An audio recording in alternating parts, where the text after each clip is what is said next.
Muy buenos días, apreciados hermanos, que Dios me les bendiga. Un feliz lunes 17 de julio. Estamos en el tema principal, pues cómo nos rescata Dios.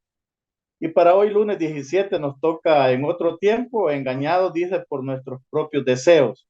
Es el tópico que vamos a meditar en esta mañana y lo vamos a hacer pues pidiendo primeramente la bendición de Dios a través de una oración. Así es que les invito a que inclinemos el rostro, cerremos nuestros ojos y oremos a nuestro Padre Celestial.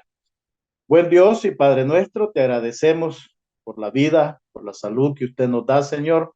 Agradecemos por el privilegio que nos da en esta hora de poder meditar en su palabra. Bendiga el consejo, abra nuestro entendimiento y que podamos descubrir el mensaje que usted tiene para cada uno de nosotros en esta meditación. Así es que acompáñanos de principio a fin y quede con nosotros. Es nuestro ruego y nuestra súplica en los méritos de Cristo Jesús. Amén. Muy bien, entre ellos, como dice el apóstol Pablo, y en otros tiempos dice engañados por nuestros propios deseos, y el autor de la lección nos manda a leer los primeros prácticamente 10 versículos del capítulo 2 y nos vamos a enfocar más que todo en el versículo 3 y también vamos a hacer una pequeña comparación entre Efesios 5:6 y el Efesios 2:3, que es el texto prácticamente en el cual el apóstol Pablo pues eh, se encierra el mensaje para este día, diríamos, y que realmente tiene mucha importancia para nosotros también hoy en día. Leo el Efesios 2:3 que dice, entre ellos dice los desobedientes, todos nosotros también vivimos, dice, en otro tiempo, al impulso de los deseos de nuestra carne, haciendo la voluntad de la carne y de los pensamientos. Dos cosas diferentes, hermano. Y éramos, dice, por naturaleza, hijos de ira, igual que los demás. Eso es lo que dice el texto 3 de Efesios 2. Y, y aquí pues yo quisiera hacer tal vez un pequeño paréntesis en el cual pues está bien, por lo menos para mi persona se aplica el texto en otro tiempo, porque conocimos el Evangelio ya a una edad diríamos ya un poco avanzada, la edad de 29 años, empezamos a conocer, a practicar estas buenas costumbres y en otro tiempo, cabal, lo que el texto dice, nosotros obedecíamos a los deseos de la carne y a lo que nuestro pensamiento venía. Eso hacían. Ahora, el paréntesis que yo quiero hacer es que, bueno, yo he escuchado que muchos dicen que vienen de primera, de segunda y hasta de tercera generación de adventistas. O sea, de que son personas que ¿cómo podríamos decir? Que no, eh, bueno, anduvieron, diríamos, en las cosas mundanas y han nacido y han crecido en los conceptos, en los principios del Evangelio. Hago esta aclaración porque más de alguno tal vez también ha escuchado eso, ¿verdad? No, yo soy segunda o tercera generación de adventistas. Qué bueno, es un privilegio, porque los que venimos del mundo, como dice el apóstol Pablo en el versículo 3, realmente sabemos, sabemos de dónde Dios nos ha sacado y cómo ha sido ese milagro que Dios nos ha sacado. Y yo en lo personal sé realmente del, de lo más horrible de donde Dios me ha sacado y a donde Dios me tiene hoy en día.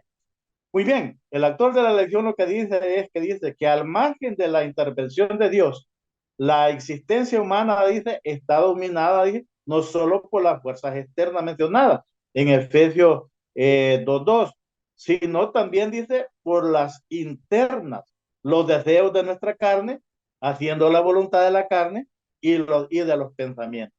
Eso es lo que realmente en el mundo se practica. Ahora bien, ¿qué quiere decir Pablo? Dice, al afirmar que sus oyentes en otro tiempo y eran por naturaleza hijos de ira, igual que los demás. Y bueno, y nos manda que comparemos con Efesios 5:6. Yo leo Efesios 5:6 que dice, nadie os engañe. Bueno, aquí en esta expresión, bueno, y yo entiendo que nadie nos engañe con palabras vanas, dice, porque por estas cosas viene la ira de Dios sobre los hijos, dice, de desobediencia. ¿Qué es lo que quiere, nos está indicando el apóstol Pablo en este texto? Es capítulo 5 de Efesios, versículo 6. Mire, hermano, que nadie lo engañe, que nadie le diga, mire, no, si esto no es malo, no es pecado. Eh, por ejemplo, los que venimos del mundo, esos que le dicen a uno, no, hombre, si un traguito, una cervecita, eso no tiene daño. Ah, hermano, si yo nunca me hubiera echado ese primer traguito, si yo nunca me hubiera tomado esa primer cervecita o sorbo, ni completa, me la tomaba al principio, óigame, yo no hubiera pasado una, bueno, mejor ni lo menciono, pero una borrachera de 5 años consecutivos. Qué tremendo. Por eso digo, por eso dije al principio, yo sé de dónde el Señor me ha sacado. Y realmente entiendo este texto, el versículo 3. Y por eso dice el apóstol Pablo, pues que nadie os engañe, que nadie venga hoy con sutileza. No, hombre, si una media bailadita allí, si eso no es pecado. Ah, así comienza. Y en diciembre ahí va a estar que no para, hermano. En las famosas celebraciones. Bueno, se han visto experiencias y casos que realmente da tristeza mencionarlas o a veces recordarlas. Muy bien, en la realidad dice actual de una vida eh, perdida ya es bastante, dice, angustiante, pero sus implicaciones para los últimos días son aún más aterradoras. Los seres humanos, siendo por naturaleza hijos de ira, igual que los demás, como lo dice Efesios 2:3, estarán bajo, dice, la amenaza del juicio de Dios en el tiempo del fin. Bueno, esto que no nos quede la menor duda, que en el tiempo del fin, pues vamos a ser como la Biblia dice, juzgados. La expresión, dice, por naturaleza, hijo de ira, también apunta a otra realidad abrumadora. Si bien todavía poseemos la imagen de Dios, hemos llegado, dice, a comprender que hay algo profundamente malo en nosotros. Por ende, vivir la vida cristiana no es solo una cuestión de vencer uno de los malos hábitos o superar todos los delitos y pecados, dice, que nos amenazan por hoy. No solo luchamos, dice, con los pecados, sino con el pecado, que es diferente. Tendemos a la rebelión, dice, contra Dios y a la de autodestrucción. Los seres humanos, por defecto, dice, estamos atrapados en un patrón de comportamiento pecaminoso y autodestructivo al seguir los dictados, dice, de Satanás en nuestros propios deseos pecaminosos e innatos. Hermanos, esa expresión que nosotros ya traemos ¿cómo le llaman? Yo le diría el virus del pecado en la sangre desde que nacemos, pues es bastante aceptable. El pecado ya viene por heredad, por naturaleza. Nosotros somos dados al pecado y viene en la sangre, como decimos, y en el pensamiento. Y usted lo puede observar a veces en actitudes, aún de niños tiernos de 1 o 2 años. Usted ya puede ver las actitudes. Y si no se van corrigiendo, pues van creciendo esas actitudes. Y entonces nosotros vamos siendo, como dice la palabra, somos innatos al pecado. Realmente es algo tremendo. Pero hay algo que me llama mucho la atención, que dice los creyentes en otro tiempo éramos por naturaleza hijos de ira. En otro tiempo, hermano. En otro tiempo. Eso quiere decir que el cambio tiene que verse, la transformación tiene que verse. No es que vamos a estar siempre con esa idea de que no, esto está difícil de cumplir. No, no, ¿quién dice? ¿Quién dice? A mi mente viene ese texto muy famoso que todo lo podemos de memoria, que dice todo, todo, y todo es todo, todo lo puedo en Cristo que me fortalece. El problema es que nosotros queremos hacer las cosas a nuestra manera, por nuestro esfuerzo, y ahí es donde no se puede. Repito nuevamente que dice, los creyentes en otro tiempo éramos por naturaleza hijos de ira. Es importante notar, dice que Pablo emplea en tiempo pasado, en tiempo pasado. Tiempo pasado, hermano, a mí me pregunta cómo era mi naturaleza. Oiga, usted se sorprende. No puede, algunos podrían decir, yo no lo creo. Y este hombre es un santo varón, ¿verdad? Pero la verdad es que en otro tiempo. ¿Y quién es el que está haciendo esa transformación? Cristo. Cristo es el único que puede ayudarnos realmente y poder dejar todo eso en el pasado. Éramos por naturaleza hijos de ira. Esto no significa que los creyentes ya no tengamos, dice, una inclinación inherente hacia el mal. Pablo dedica, dice, una parte considerable de su carta en Efesios, en el capítulo 4, dice, al 17, al 5, 21, a advertir acerca de los actos pecaminosos. Estos están arraigados, dice, la naturaleza pecaminosa y continúan, dice, siendo una amenaza para los cristianos. Hermano, he ahí la consagración diaria, he ahí en la dependencia diaria de Cristo, pero si nosotros descuidamos esas áreas, definitivamente eso va a resurgir nuevamente y vamos a estar allí como decimos, tratando de servir a dos señores, o como decimos, un pie en la iglesia y otro en el mundo, y total, no haciendo nada. Eso es lo que el enemigo nos quiere llevar.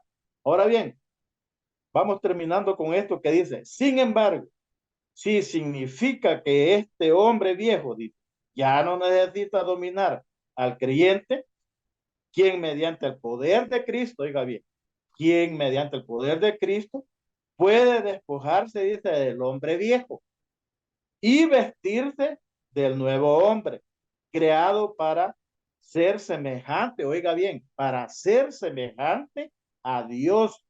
¿En qué? En justicia y en santidad de la verdad. ¿Quién dice aquí que no podemos ser santos? Si la misma palabra de Dios dice, ser santo como vuestro Padre Celestial, que está en los cielos, es santo. Entonces, ve todos esos argumentos que por ahí vienen, que difícilmente podemos dejar el pecado, que podemos, esos definitivamente al estudiar, el escrito está al estudiar la palabra de Dios, vemos que esos argumentos quedan tirados, no tienen fundamento. El llamado y el propósito es que en un tiempo éramos, hermanos, hoy ya no, hoy ya somos de aquí para allá hijos e hijas de Dios, y lo que tiene que ir prevaleciendo es que cada día ir semejándonos más a Dios. ¿En qué dice? En justicia y en santidad y verdad. Esa es el propósito. Esa es la meta que tenemos.